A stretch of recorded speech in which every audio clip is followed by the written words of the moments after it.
What was the reason that you felt compelled to pursue your startup at this early stage? Like, why not wait, for instance, like, until you graduated, or like, what was the impulse? Why the sense of urgency?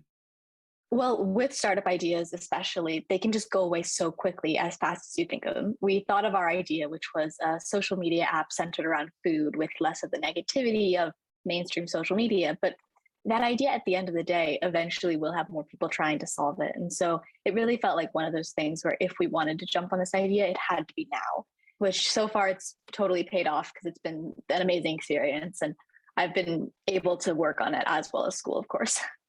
So maybe you can tell our listeners a little bit more about like what actually was the impetus behind Recon and why you wanted to sort of like combat, the perceived negativity that you saw happening on social media. Maybe you can tell us a little bit more about that. Of course. In my world, social media can be a pretty negative thing, honestly.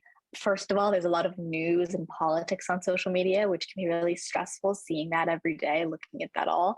Secondly, social media can be pretty toxic when you see pictures of other people living perfect lives, and that can just make you sad. So even if it's not a problem with social media, it's still a problem if you go on social media and you end up feeling sad. Like that's not good. So in the way that we want to solve that is by creating a social media platform that is just for food. The platform is called Recon Food. It's available in the iOS App Store for now and Android coming soon. And it is a social media site that's just focused around food. So when you open the app, you know that it's going to be 100% food. You can scroll for as long as you want and you won't see anything political, anything like edited, nothing that causes a lot of the toxicity on social media. Can you tell us a little bit more about like, so what was your journey like? Like, from that sort of that vision that you had, like something has to be done about this toxicity. It's very negative for everyone. And to creating the actual app. So like, tell us a little bit about what was your next step? Did you go to your parents and told them, guys, I'm quitting school. This is what I need to do? Or like, what did you do? Like, how did you approach it? We started thinking about the idea together, sort of as a family, mostly with my dad. A large part of the idea was his originally. He wanted to create an app that was like helping people discover restaurants and hotels, which is sort of adjacent to what we're doing. But as COVID happened and we were in lockdown, our family was cooking at home a lot, and the home cooking element became quite large, especially when we couldn't go out to restaurants. So it started shifting a little bit. And I shifted it this way a lot to be more about the food social media, to try to highlight food, give food its own platform, and also serve as that like new vertical social media app that is less or like more sectionalized than mainstream social media apps like Facebook and Instagram. Do you get support from people outside, or have you felt resistance from others from who were like, well, she's too young, or like, she's a, I'm sorry to put it this way, she's a young woman, like, so we are usually accused of incompetence for some reason in entrepreneurship. So what was sort of like the feedback you got from the community? Have you had any sort of experiences where you were like, oh, I did not expect that to happen? I think it's been mostly positive, where people are interested or excited and very supportive, which is so great. I'm so grateful for. Early on, I noticed there was like one tweet on Twitter when we launched. It wasn't like directly about me, but it was saying stuff like when Forbes calls people like the first self-made billionaire, but then they like clearly had a large start with their family.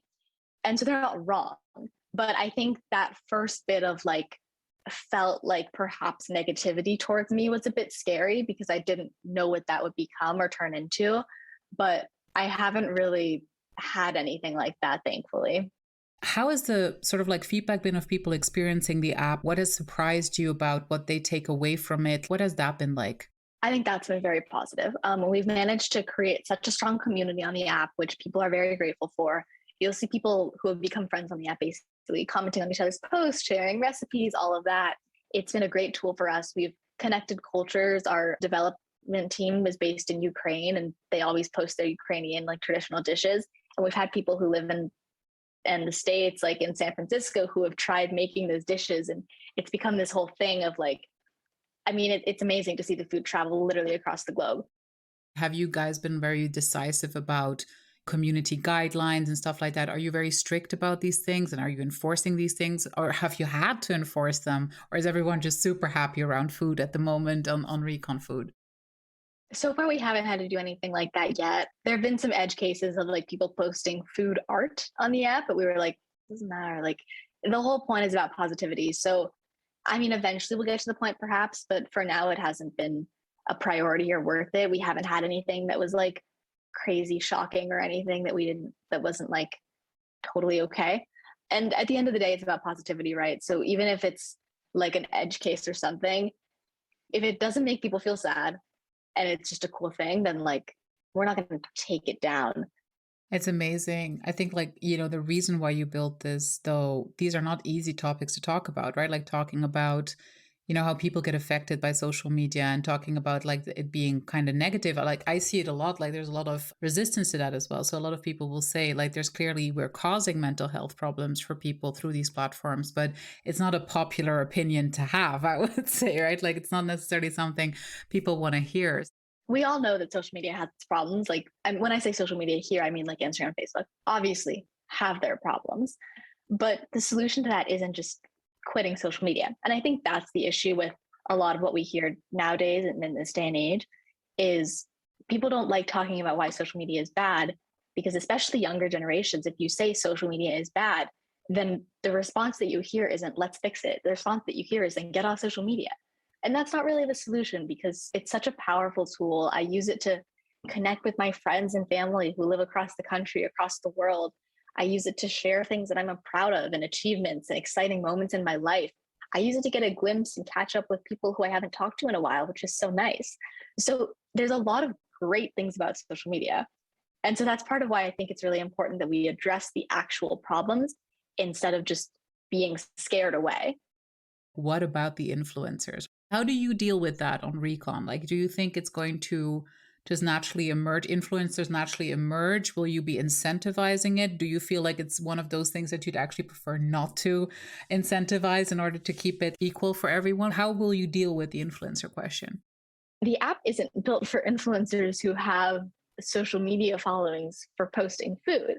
The app is built for people who feel like their food isn't good enough to post on Instagram because there are so many perfect pictures of influencer food on Instagram.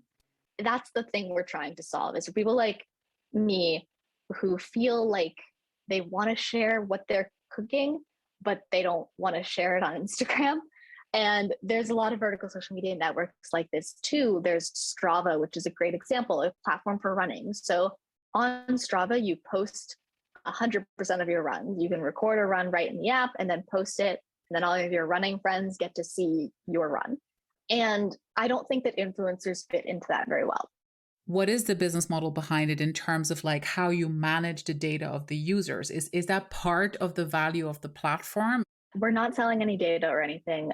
That's a priority for us. Is this is going to be a better social media app. So we're doing a lot around that to make sure that it remains a good platform. And like you said, there's a reason that social media companies do this, but the hope that we're betting on here is that if we make a platform that's fun to be on, that will eventually make people want to use it.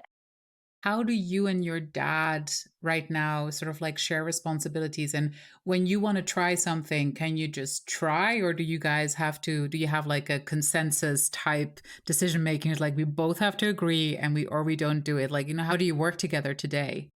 I do more of the day-to-day stuff. I'm the CEO as well. He's a little bit more of an advisory role where I talk to him a lot for advice and he definitely guides the project in the right direction, but the small stuff is up to me. And so there's some stuff that I start or run without talking to him, like the challenges, for instance. We just started the Starbucks challenge. I came up with that and implemented that on my own. And then once he saw it, he was like, oh, cool idea. So that worked for that. But obviously for other stuff, it's a big conversation and we do talk about it a lot. Are you still very much enamored as seeing yourself as an entrepreneur long term, or do you think you will trade in the entrepreneurship hat for like a corporate job for a while at some point? Like, what do you see in your future? I think being an entrepreneur really interests me because of my skill set. I just love solving problems. I love seeing problems and trying to solve them.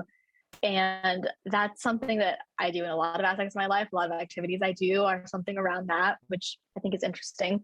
But to me, the reason it's so appealing is when I see something, either something that's gone wrong or something like a potential problem, I immediately want to jump in and solve it. And I'm someone like that who's just go, go, go, trying to like work super hard on something to fix the situation. And this comes out a lot in another activity I do where for my school's theater program, I am the stage manager. So I'm running like coordinating like on headset, figuring everything out, making everything happen.